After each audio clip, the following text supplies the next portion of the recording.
Givers gain. In order to get more, you must give more. Hey, welcome to another Rare Leader Conversation. Happy Tuesday. I'm Tony Jalen, joined by the wonderful, smiling, well rested Danielle Jalen. Today's conversation is about giving. This morning in my readings, I read it said gratitude, and the only way to gain more is to give more. And in the book Think and Grow Rich, it talks about that same concept, right? The more you give to the world, the more value you give to the world, the more that you receive. And they always talk about, you give, you get it back 5 times, tenfold. And I think sometimes, that's a harder concept to grasp versus doing. Would you agree? Or actually, it's a harder, it's easier to grasp it than doing it. Yeah, I think it's easier to think about doing than it is to actually do it. And you may think that you are, and what you're getting back is probably what you're giving out. Yeah, and that's sometimes the hardest pill to swallow. So today we're going to be talking about the conversation about it, like the different mindsets around giving, and also like what are some possible warning signs that you might need to give a little more. So I think growing up, I grew up in a family of 9 children. And how many years again, Danielle? Or 4. And I'm the oldest of 9. And where do you fall in the whole brood?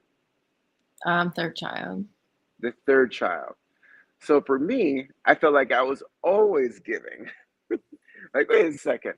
Why do I have to give again? I have to give again. And, I saw my parents give a lot to us as kids and give to others a lot. And I think when I was getting older, there was still that part of me that wanted to give, but there was also that part of me that wanted to get. How about you?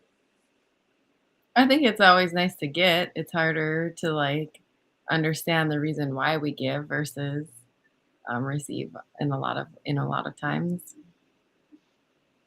It isn't easy to get, but why do you think we fall into the trap of making things? I think too much about ourselves. I think you got to take care of yourself. You got to do self care. But why do you feel that we sometimes feel in the trap of not giving more? Well, I think we end up in a place where we're more selfish in feeling entitled to what we should have versus being grateful for what we do have. Yeah, I think that's the good point. There is that I think we work so hard for a while, and I think you get a lot of things. It could be relationships, it could be your health, it could be finances, and then also you get it all. And you're like, oh, this is fantastic. And I think sometimes what happens is where giving becomes harder is that we don't give as much to get because we've attained what we wanted. This could be like in relationships, right? I'm chasing you until you catch me. I'm doing all the different things to overhead, to give of myself to get you. But I think sometimes when you get the prize, we, like you said, do we maybe like stop working as hard at the being thankful for those small victories along the way? I think it happens a lot. Yeah, I think it happens more often, and I think one of the ways to go ahead and give more is that thing that we talk about quite a bit is gratitude. And I'm sitting there this morning going through my grads, like, man, I'm really thankful for my family. I'm thankful for to have health, and it's interesting. They're talking about the difference between thoughts and feelings, and logic will get you from point A to B, but imagination of what's possible will take you to endless possibilities. I think that's the thing to remember too when you're thinking about, in order to get, you got to give more. Like, how often do you think people fall in trap? And I think about myself or maybe yourself of getting in trap. Well, if I give more, what if I don't get? What if I don't give? I don't think, If I give more, but if I don't get? oh, that I don't get. I think then, are you doing it for the right reasons? Are you doing it for the recognition and the glory of it and being recognized that you are doing all this stuff? Or are you just doing it because out of the kindness of who you are? Um, that's why you're giving. You're not expecting anything in return for it.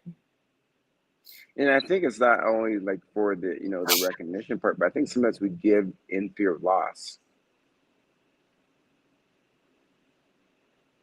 But then again, the goal is to get, not to have that loss or whatever that may be.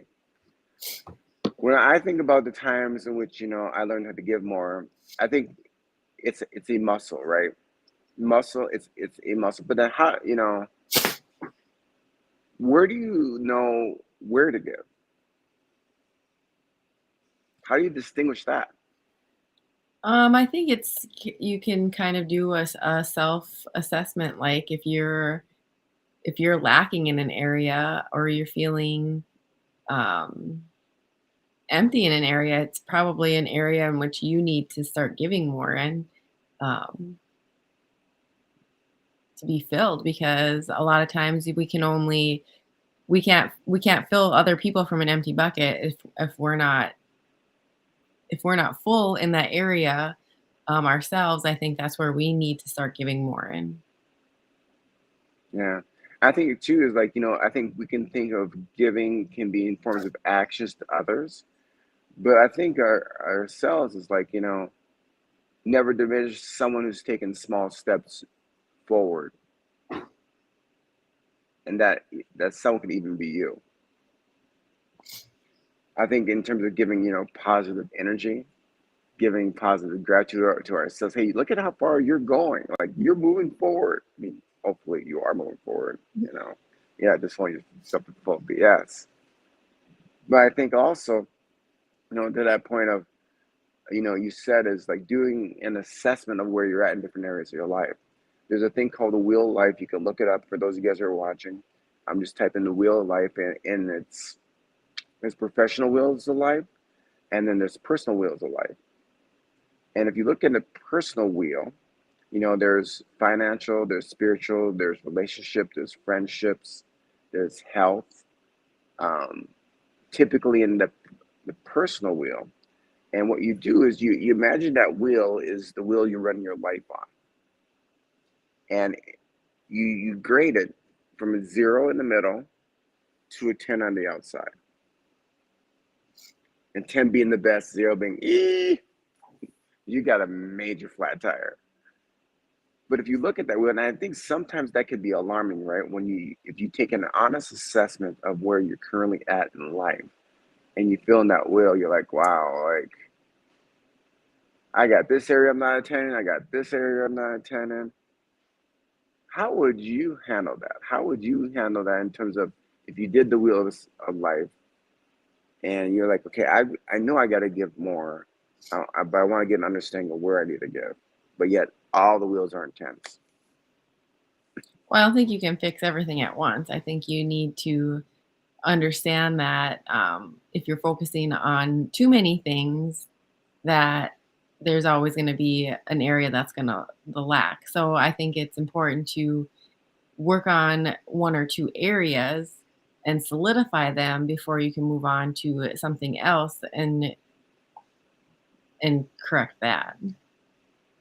Yeah, I think once you do that, I think, becoming a leader, developing a leader comes down to three things: awareness, you know, acknowledging it, Like, oh, I know, those pants aren't fitting us like they used to.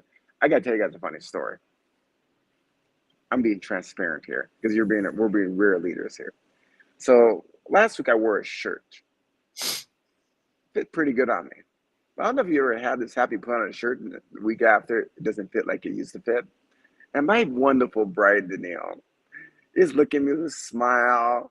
And I know I'm looking like the guy from Tommy Boy, fat guy in a little shirt for a moment. I'm like, I have no idea what is going on right now. So I decided just to wear it downstairs anyway. And she's being so kind and she's giving me love and appreciation. And I'm like, okay, you can laugh. And he just laughs. She goes, I thought maybe I shrunk your shirt.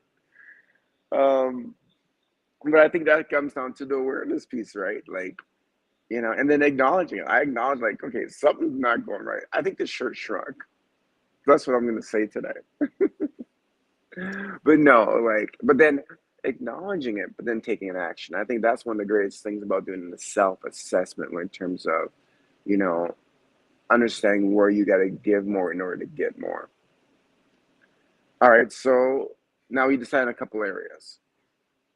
And I think the next part of terms of developing as a leader is being aware, then acknowledging it. Because we're aware of a lot of things, right? But actually acknowledging it is a whole different level of leadership, personal leadership, indeed.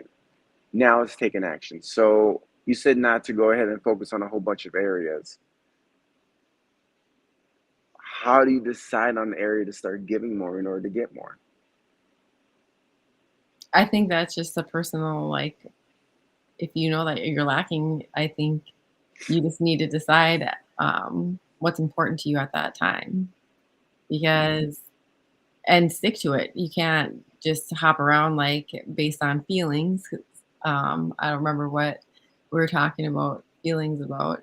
Um, you can't do stuff based on feelings. Like, you need to stick to a plan, and give it a chance to work, and before you start correcting something else.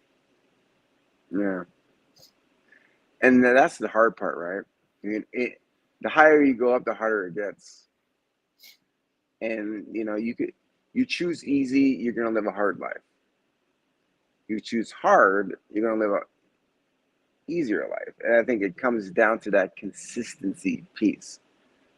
Okay, once you define the area, which, okay, you know what, I'm gonna give more in this area. And then understanding why I'm giving more, like, why is it a priority? Why is it important? And then taking action and doing it consistently. So how do you keep yourself accountable to an area then, in order to really focus your attention and give more to it? I think if you have someone you can talk with about it, obviously that helps. But I think keeping promises to yourself and understanding the importance of, if you're not going to be able to stay true and accountable to yourself, keeping promises to you, how can you do that for others? And so I think that comes down to the piece of where you have to be able to rely on yourself and keep those promises before you can offer to other people. That can be hard hitting what you just said there. If you don't keep a promise to yourself, it's hard to keep promises to others. How do you keep yourself in check on that? I I think know. we all, I mean, I know I faltered on making promises to myself, you know. And I was listening to a talk yesterday, last night, because um, my travel, my sleeping patterns are so fantastic. um, but it talked about, almost like, what you focus on is where your attention goes to. And I think of last year on my phone, I had the vision plan for the year on my phone. It's in my bathroom. It was on my office. It was everywhere I looked, and I accomplished a lot of great things last year because of it. And they talked about, you look at your phone so often in the day. Why don't you have your goals? Why don't you have your vision on your phone? If your family is the thing that's important to you, you do the things and give the things for your family. So when I have those in front of you, I'm like, very good point. And I reflected on, my 2022. I'm like, wow, I did this well, did this well, this well. And so I think too is that, when you're learning to give more to an area, once you define which area it is that you want to give more, you got to keep it in front of you. And that's how I would keep myself accountable. It's like, oh yeah, I got to look at this each and every day. Oh yeah, I mean, I remember it took me a while to get back to eating salads and grilled chicken. And I thought about it, I'm like, oh, that just sounds disgusting. Because I used to eat so many of them, right? But actually, I enjoy it now. I enjoy it, getting my salad in a day and having my amazing grilled or air fried chicken that I get to have each and every morning. So as we wind up here, going back to this quote about gratitude, coming back to the top, we talked about, when we are not as grateful for things is when we start to slip on things and not give more of things.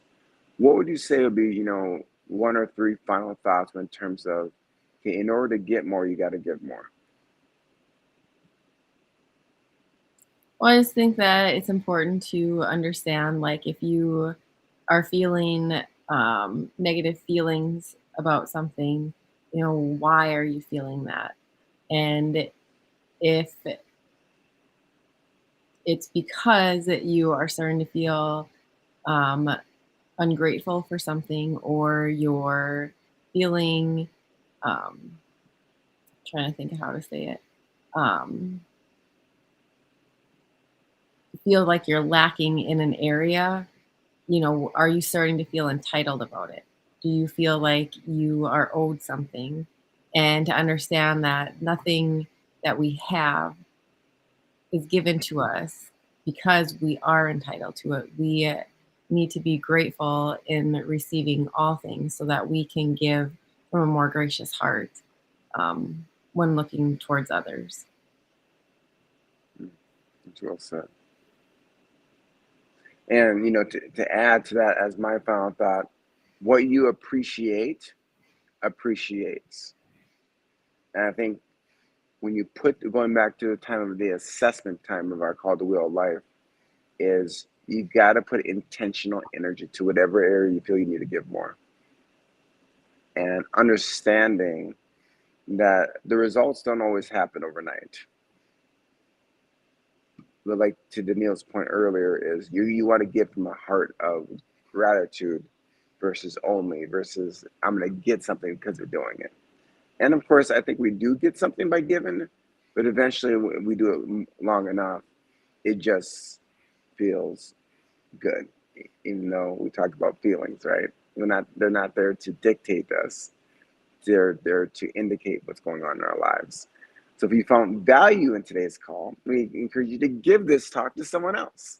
Again, we're on YouTube, on Twitter, and of course the Rare Leaders Facebook page. And just remember, like, gratitude. In order to get more, we got to give more. Well, I'm Tony Jalen, joined by Danielle Jalen. go out and be a rare leader, be resourceful, adaptable, resilient, and willing to engage with others. Onward and upwards until next week.